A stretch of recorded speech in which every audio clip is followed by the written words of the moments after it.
Ce rituel est tellement dérangeant que certaines personnes refusent même d'en prononcer le nom après l'avoir essayé. Pas parce qu'elles ont vu un démon, mais parce qu'elles ont vu quelque chose qui ressemblait trop à elles-mêmes.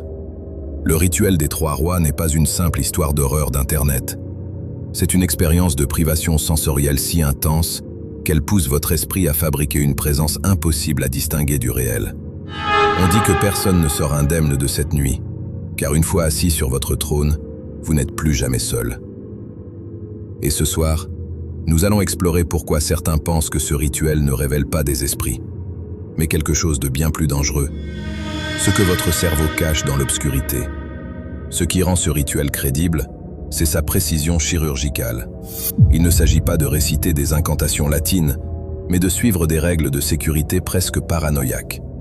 Il vous faut une grande pièce vide, sans fenêtre, idéalement un sous-sol, 3 chaises, 2 miroirs, une bougie et une règle absolue: ne regarde jamais les reflets. Et surtout, une personne de confiance qui doit rester éveillée dans la pièce d'à côté, prête à vous sortir de là à une heure précise. Le rituel commence précisément à 3h33 du matin. Vous vous asseyez sur votre trône, dans le noir total, avec une bougie. Vous ne devez pas regarder les miroirs. Vous devez regarder l'obscurité devant vous. C'est là que l'esprit commence à se fissurer. Dans votre vision périphérique, les miroirs cessent de refléter la pièce. Ils deviennent des fenêtres. Certains disent y voir leurs propres reflets leur parler. D'autres entendent des murmures venant de la reine ou du fou. L'objectif ? Tenir jusqu'à l'aube sans quitter son siège, sans éteindre la flamme, et surtout, sans perdre la raison face à ce que votre cerveau projette dans le noir. La plupart des participants abandonnent avant 4 heures du matin.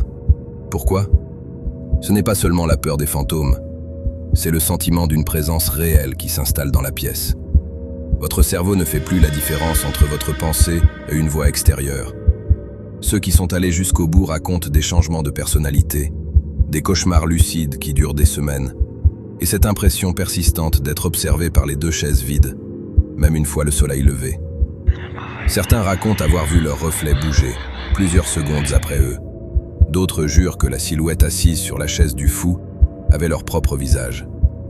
Alors, s'agit-il d'un simple bug neurologique dû à l'isolement ? Ou avons-nous trouvé un moyen de franchir une frontière que nous devrions laisser fermer ? Si vous avez déjà tenté une expérience similaire, racontez-moi votre histoire en commentaire. Parce que selon ceux qui ont terminé le rituel, le vrai problème n'est pas ce qu'ils ont vu dans la pièce, mais ce qui les a suivis après. N'oubliez pas de liker et vous abonner pour d'autres plongées dans l'obscurité. Les livres racontent, le sang se souvient. À bientôt pour un nouveau secret ancien.